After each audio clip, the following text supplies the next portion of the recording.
Ikaw lamang, Panginoon,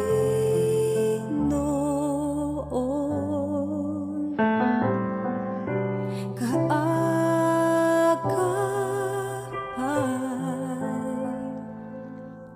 saan man naroon, suliranin man ay dumating. Ikaw lamang, O Diyos, ang sasambahin.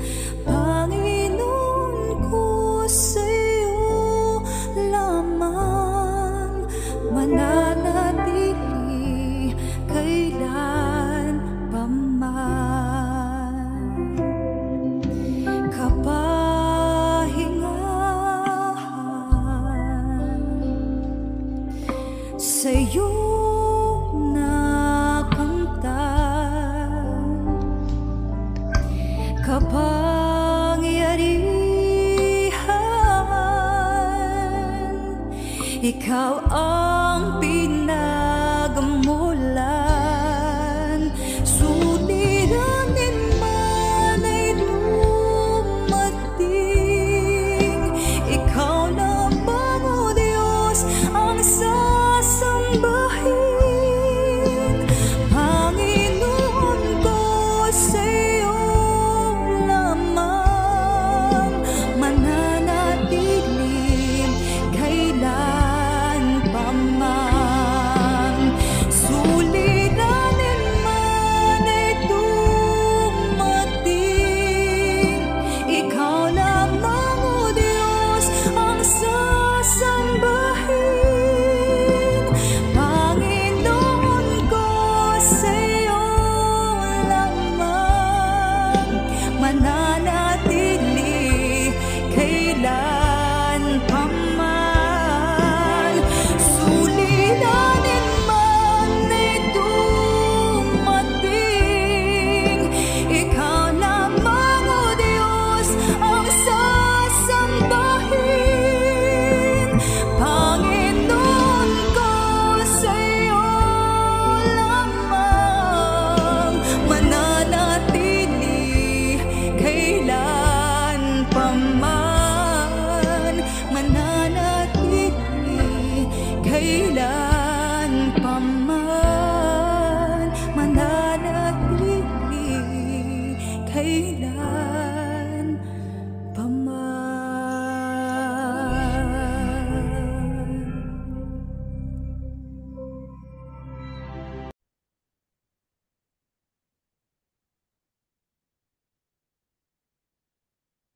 Magandang umaga po sa ating lahat.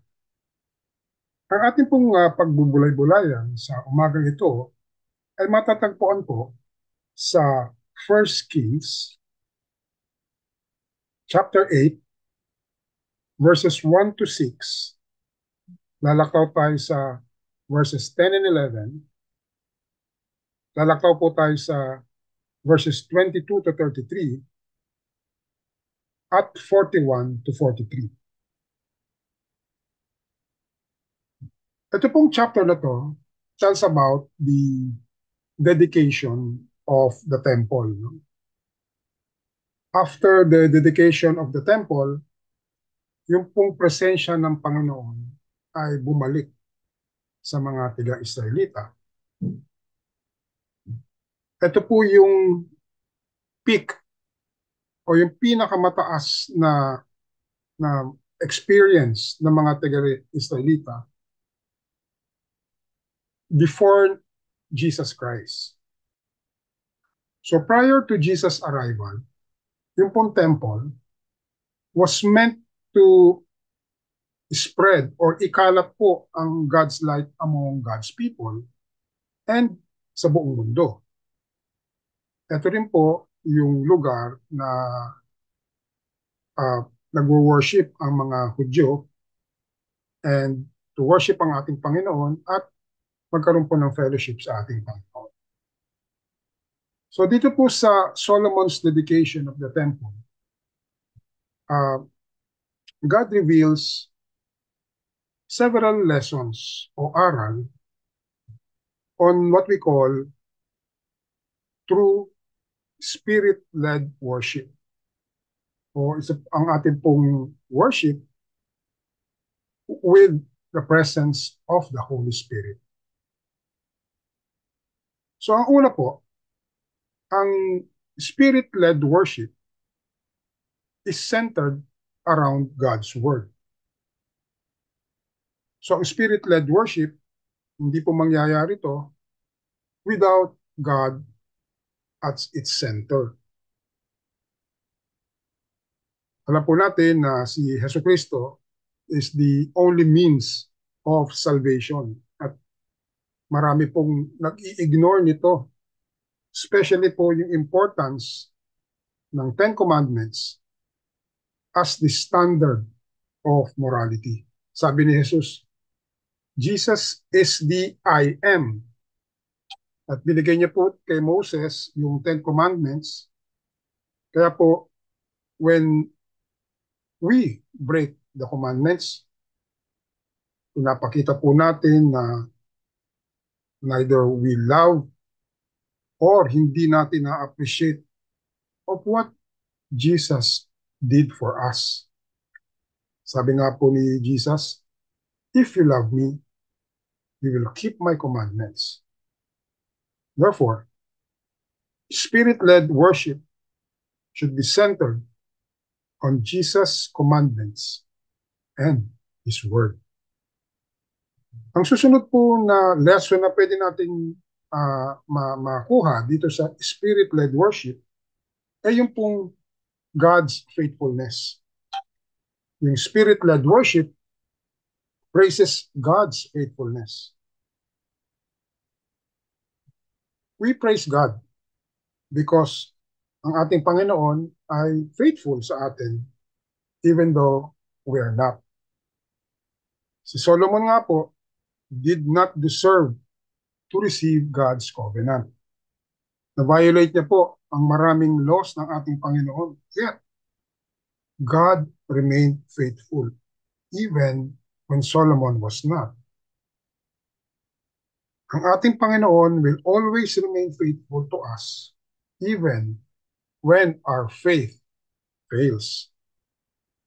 Sabi nga po sa 2 Timothy 2:13, if we are faithless, God remains faithful, for He cannot deny Himself.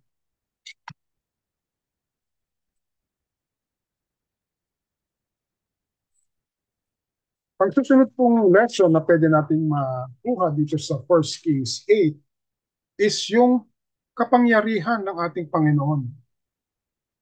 Ang spirit-led worship po praises God in humility.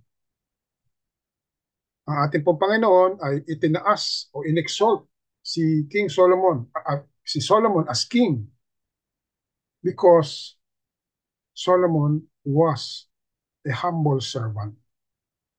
Because Solomon was humble in his words, he was humble in his beliefs, and in his service as king. So ating Panginoon, ni-reward po siya by exalting him to become isa sa mga great king of Israel. Kaya po, we talk about humility, God promises, nire-resist niya po those who are prideful or boastful. And itinataas niya po yung mga humble. Sabi nga po sa Proverbs 29:23, a man's pride will bring him low, but a humble spirit will obtain honor. Sabi rin po sa James 4:10, humble yourselves in the presence of the Lord, and He will exalt you. In Luke 14:11, for anyone who exalts himself will be humbled, and he who humbles himself will be exalted. Sa 1 Peter 5:6, sabi, therefore, humble yourselves under the mighty hand of God, that He may exalt you at the proper time. So if we are humble in our walk, God will bless you by exalting you in heaven. At ang panghuli po, yung God's forgiveness. Spirit-led worship praises God's forgiveness. Si Jesus Christ po can always clean our hearts of sin and allows us to go boldly into the throne room. Pag tayo po ay nagsisi sa ating mga kasalanan, if we repent, si Jesus will also bless us by forgiving us. Through His death on the cross, He has made us blameless with His righteousness. Sabi nga po sa Hebrews 4:16, through His righteousness, you can now approach God the Father in the throne room in boldness as we pray for others, just as Solomon did for his people. Are we praying boldly for others who are caught in sin and needs forgiveness? Tayo po'y manalangin. Panginoon Diyos, makapangyarihang Diyos, we take our place before you at katulad po na ginawa ni Haring Solomon. Thank you for your transforming word, for your faithfulness, for your humility, and for your forgiveness of our sins, Lord God. We ask that would it cause your name to be known. Makilala po kayo ng buong mundo. Your glory to be exalted upon all the peoples of the earth. We pray what Solomon prayed in 1 Kings 8. Cause your name to be filled, to be worshipped, to be exalted by all the peoples of the earth. That all the peoples of the earth might know your name and fear you. This we ask in Jesus Christ our Lord and Savior. Amen. Magandang umaga po sa ating lahat.